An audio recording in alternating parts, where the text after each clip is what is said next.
Muchos de ustedes saben, algunos quizás estuvieron de vacaciones, pero el Señor nos está desafiando a través de la historia de Josué a tomar este año como un año de conquista, donde hay tesoros que el Señor nos va a estar regalando. Y yo quiero que podamos compartir juntos en esta tarde algunos secretos, algunas claves del conquistador. Yo le puse por título Características de un conquistador. ¿De qué vamos a hablar? Características de un conquistador. Entonces vamos a tener una primer parte que voy a estar compartiendo, luego Alejandra va a estar compartiendo otras características para ser un conquistador y tomar todo lo que Dios tiene para nosotros en este año. ¿Cuántos quieren todo lo que Dios tiene? Lo vamos a tomar. Josué es un gran ejemplo de un conquistador, de alguien que lo tuvo que conquistar. Pero saben que la aptitud es lo que nos califica. Ustedes vieron que cuando uno capaz va a entrar a un trabajo, te hacen un estudio de aptitud física, ¿no? Aptitud, es decir, si yo estoy apto para ese trabajo, si implica esfuerzo, si implica determinadas tareas. Y la aptitud no es algo que se forja de la mañana a la noche. La aptitud es algo que se forja con el tiempo, con un trabajo constante. Y saben que en el caso de Josué es muy interesante porque van a ser 20 años en Egipto, 40 años en el desierto. Ya llevamos, qué fácil le sacamos la ficha, la edad, ¿no? A Josué. Y luego va a tener 20 años más en la tierra prometida. Ya estamos en un pibe. Un pibe va a ser. Y Dios va a trabajar durante los 40 años en la vida de Josué. Ustedes saben que los fines de semana venimos hablando de el libro de Josué. Pero ahora vamos a ver los libros anteriores que no están en Josué. Porque el libro de Josué, cuando ya empezamos en el capítulo 1, nos vamos a dar cuenta que ya está hecho el hombre, ya está apto el hombre. Por eso Dios lo va a convocar. ¿Y cuáles fueron esas características? Veamos algunas. La primera de ellas es que Josué era un guerrero, el conquistador es un guerrero. Vamos a ir a Éxodo, porque hay 5 libros que anteceden a Josué. ¿Cuáles son esos 5 libros? Génesis, ¿cuál más? Levítico, ¿qué más? Números, ¿qué más? Éxodo y Deuteronomio. Ahí en Éxodo 17 lo vamos a ver en una batalla. Éxodo 17, del 9 al 11, dice: y dijo Moisés a Josué, escógenos varones, sal a pelear contra Amalec. Mañana yo estaré sobre la cumbre del collado y la vara de Dios en mi mano. E hizo Josué como le dijo Moisés, peleando contra Amalec. Y Moisés y Aarón y Hur subieron a la cumbre del collado. Y sucedía que cuando alzaba Moisés su mano, Israel prevalecía, mas cuando él bajaba su mano, prevalecía Amalec. Ya Alejandra nos va a hablar de la guerra espiritual y de el amor que tenía por la presencia de Dios Josué. Pero acá vamos a destacar la primera característica, que era el guerrero. Josué nace para ser guerrero. Su primera oportunidad en el liderazgo, la primera vez que lo vamos a ver en la Biblia como líder, lo vamos a ver como guerrero. ¿Cómo lo vamos a ver? Como guerrero. ¿Y por qué esto iba a ser importante? Porque toda la vida de Josué al entrar a la tierra prometida va a ser de guerra. Miren ahora, vamos a ir a Josué capítulo 11, versículo 19. Josué 11, 19. ¿Lo tenés allí? Ya termina toda la guerra. Los primeros 11 capítulos son de guerra. Los primeros 11 capítulos son de guerra. Luego se va a repartir la tierra. ¿Y qué va a terminar diciendo? No hubo, ¿cómo dice? ciudad que hiciese paz con los hijos de Israel, salvo los heveos que moraban en Gabaón. Son los gabaonitas que los van a engañar. ¿Y qué dice? Todo lo tomaron como. Todo lo tomaron en. Es decir, la característica de la conquista es que todo lo vas a tomar en guerra. Decir al que está al lado tuyo, todo lo vas a tomar en guerra. Esto es muy importante y ahí actúa la fe. Es decir, si queremos ser conquistadores, ¿cuántos quieren ser conquistadores? De las promesas de Dios, de las bendiciones de Dios, de lo que Dios tiene. La primera característica de este gran líder, ¿cuál es? Es que él todo lo va a tomar en guerra. Si nosotros miramos Josué, Josué tiene, ¿cuántos capítulos tiene el libro de Josué? ¿Cuántos? Muy bien, 24 capítulos. Si miramos del capítulo 24 hacia el 1, es como mirar la vida al revés. Es como que vos miraras la vida desde el año que tenés hoy en día para atrás. Entonces vas a entender el porqué de muchas cosas. Por qué tuviste que pasar por ciertas cosas son las que te permitieron enfrentar otras. Si nosotros podemos ver la vida de Josué al revés, del capítulo 24 al 1, entonces vamos a entender por qué la primera característica que Dios iba a forjar en Josué iba a ser de guerrero, porque toda la vida iba a tener que pelear. Si Josué estuviera acá y le diríamos, che, flaco, ¿cómo andás? Y acá estoy en la lucha. Es verdad. La vida de Josué era una constante pelea y por eso también nosotros vamos a destacar ahí en Josué 1, 7 al 9, que ustedes saben que 3 veces Dios, ¿qué le va a decir? Esfuérzate y sé muy valiente. Esfuérzate y sé muy valiente. Esfuérzate y sé muy valiente. Josué diría, pará, ¿por qué tanta insistencia? Yo sé lo que te digo, le diría Dios. Porque Dios sabía todo lo que él iba a tener que enfrentar. La segunda característica, Josué era un siervo. ¿Qué era Josué también? Un siervo. Vamos a ver en Éxodo 24, 13. Éxodo 24, 13. Miren qué dice ahí. Dice, y se levantó Moisés con Josué, su servidor, y Moisés subió al monte de Dios. Claro, Moisés va a subir al monte para recibir ¿qué cosa? Las tablas de la ley. Ahí va a ver la gloria de Dios, ahí va a ver la manifestación de Dios sobre su vida. Pero Josué, ¿qué va a hacer? Se va a quedar ¿dónde? En la mitad del monte y del collado. Es decir, Josué no va a ver la gloria, José no va a ver los truenos, José no va a ver la presencia de Dios, pero José se quedó ahí. Moisés le dijo, vamos a subir, vamos porque Dios me está llamando al monte. Y imagínate, Josué que diría, qué maravilloso, ahora voy a ver la presencia de Dios y ahora voy a experimentar. Y llegó un momento y le dijo, bueno Josué, ahora te quedas acá.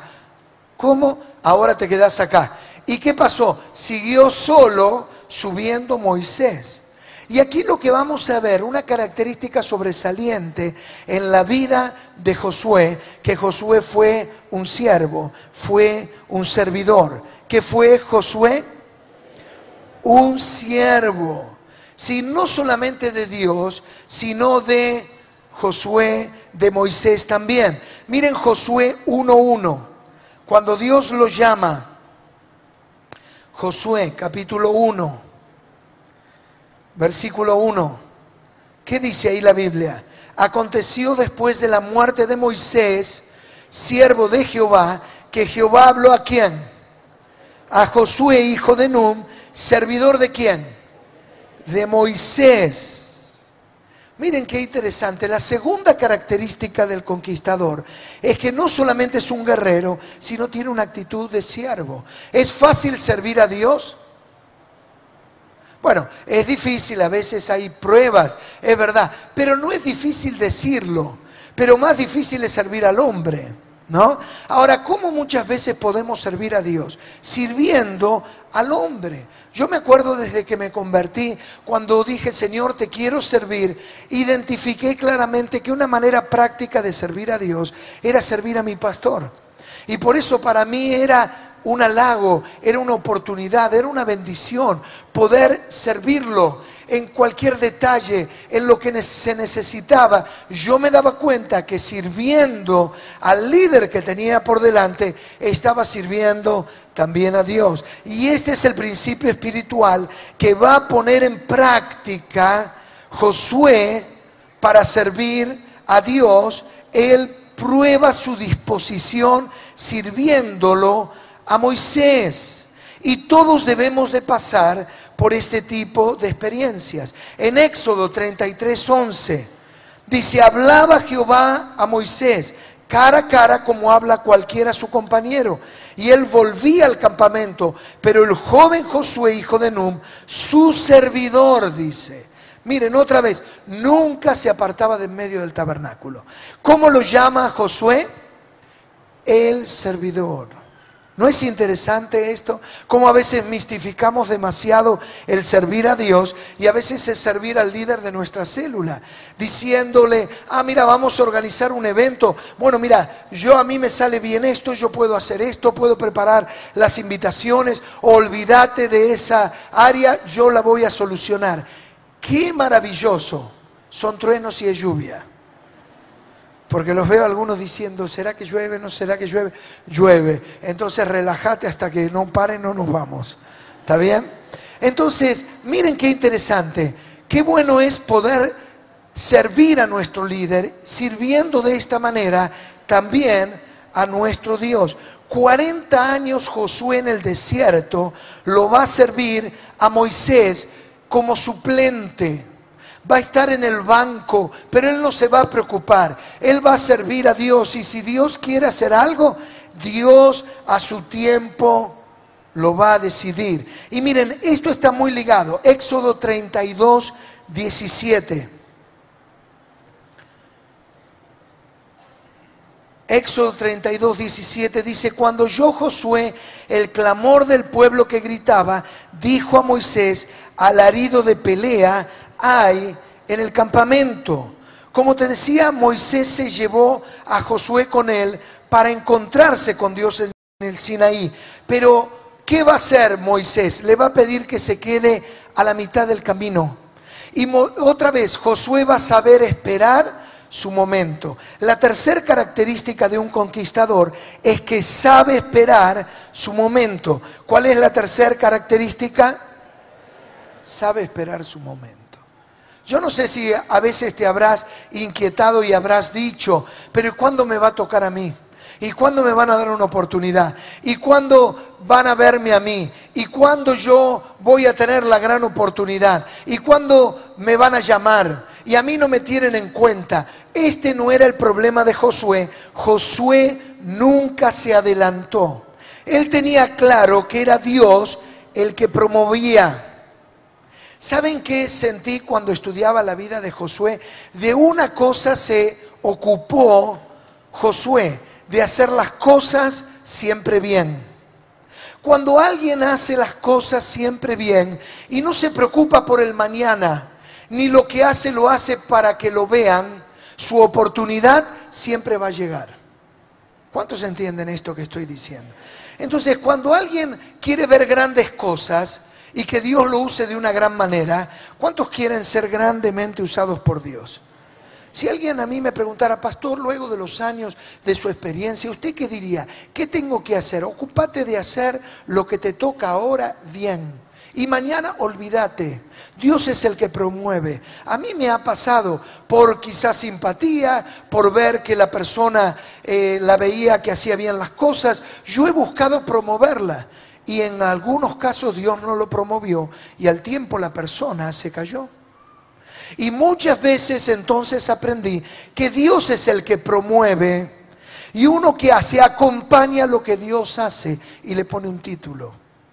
Necesitamos esperar el momento de Dios, hacer las cosas bien y la oportunidad llegará. Eclesiastés dice, Tiempo y ocasión acontecen a todos. El secreto, ¿saben cuál es? Es estar. Yo lo descubrí en mi vida. Es estar. Y qué maravilloso es que hay personas que siempre están. Y ustedes saben que muchos de los problemas en que a veces nos metemos son por estar en el lugar equivocado. ¿A cuántos le pasó? A mí me pasó y yo dije, si yo no hubiera estado ahí, no me hubiera metido en este problema.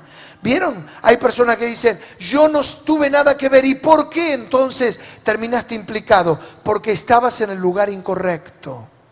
También sucede estar en el lugar correcto. Yo me di cuenta que muchas oportunidades las tuve. ¿Saben por qué? Porque siempre estaba. Y cuando a vos te toca liderar, ¿a quién vas a llamar? Vas a mirar y decir, uy, fulanito de tal es maravilloso, pero no está. Menganito es el mejor que lo hace, pero tampoco no está. ¿Y quién está? Está a fulanito. Y a fulanito lo llamas y le das una oportunidad porque simplemente él estuvo. Y lo que descubrí de Josué, más allá de todas las características, que Josué fue fiel. Él siempre estuvo en el lugar correcto. Procura siempre estar dispuesto a servir, dispuesto a que Dios te use como un instrumento, y solo las oportunidades van a llegar. ¿Cuántos dicen amén? Amén. Por eso identificamos 3 tipos de personas en el liderazgo. Hay personas que de alguna manera van al liderazgo por necesidad emocional, porque quieren los afectos de la otra persona, por necesidad quizás de protagonismo. Hay otras personas que quizás los pone otro y le dice, mira, vos sos la persona. Pero en realidad los que se sustentan a lo largo del tiempo son los que no los pone nadie, son los que no están por la necesidad, son los que los puso Dios, son los llamados por Dios. Y esos son los que siempre están. Entonces no te desesperes. Si vos sos perseverante, si podés estar, aún silenciosamente, aún cuando no te llamen, sabé que el tiempo va a llegar y las oportunidades van a llegar. Amén. Gloria a Dios. Miren algo más. Lo último que quiero decirte en esta primer parte. La cuarta característica es que él superó la mentalidad de esclavo. Y esto me gustó muchísimo. No debemos de olvidarnos que Josué nació. ¿Dónde nació Josué? ¿En Argentina? ¿En dónde?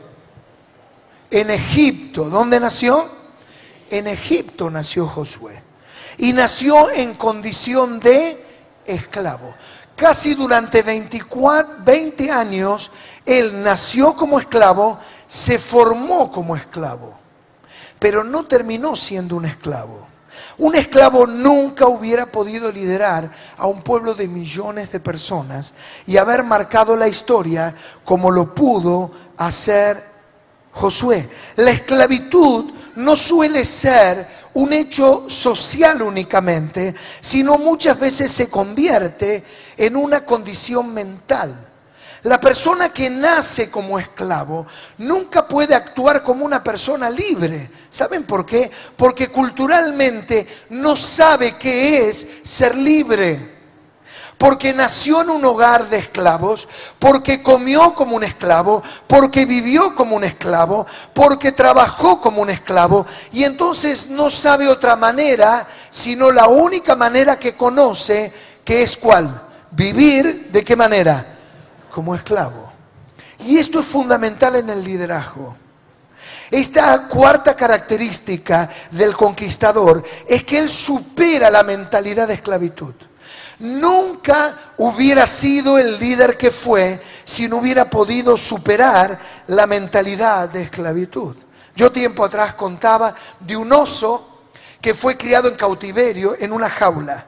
¿Y vieron los animales en una jaula en el zoológico? ¿Cuántos vieron alguna vez o en un circo? Cuando están en la jaula, ¿qué hacen? Hacen esto, van hasta acá, tac, se topan y van para acá. ¿Lo vieron? Y dan la vuelta y van para acá. Y van para acá y están de un lado para el otro durante toda la vida. El oso había sido criado así. Y llegó un momento que tomaron la decisión de hacer un experimento y liberarlo. Y cuando lo llevaron hasta un bosque donde el tipo de osos como de él viven, lo liberan, ¿saben que sucede algo increíble? Cuando lo bajan, el oso, aunque no estaba en la jaula, empieza a caminar como que estuviera dentro de la jaula. Impresionante, ¿no? Es decir, que la mentalidad de esclavitud está dentro de la cabeza de la persona. Y el Espíritu Santo me hablaba, si vos y yo queremos tomar todo lo que Dios tiene, recuérdenmelo, ¿cuántos van a conquistar todo lo que Dios tiene? Necesitamos abandonar una mentalidad de esclavitud. Hemos nacido en el pecado. Hemos nacido bajo la autoridad de Satanás. Nuestras vidas hemos sido limitados por el pecado, por la esclavitud en nuestra mente. Pero es el Señor el que quiere transformar nuestra manera de pensar. Yo no sé si viste elefantes en un circo. ¿Cuántos vieron elefantes en un circo? ¿Saben que tienen un procedimiento que cuando son chicos, serían elefantitos, le atan una pequeña soga o cadena a la pata y la atan, ¿vieron dónde? A un poste clavado en la tierra. Y así lo van criando. A mí me sorprendió ver en un circo ese mastodonte gigante atado de una soguita a un poste. Yo dije, ¿por qué el elefante no lo rompe? Y pregunté, ¿y saben qué me dijeron? Es que el secreto es que lo atamos desde chico. Y él cuando era chico intentó zafar y no pudo. Y entonces fue creciendo y abandonó la posibilidad de acceder a la libertad. Y ahora, aunque tiene el poder dentro de él, aunque tiene la capacidad dentro de él, renuncia a esa capacidad porque la esclavitud está en su mente. Y decía, Señor, qué maravilloso. Cómo Satanás a veces nos ha criado de una forma, nos ha hecho vivir en esclavitud, nos ha hecho padecer en esclavitud con un único propósito, que aceptemos la mentalidad de esclavitud. Pero bendito sea el Espíritu Santo que está aquí para decirte y para decirme que somos libres para la gloria de Dios. Gloria a Dios. Gloria a Dios.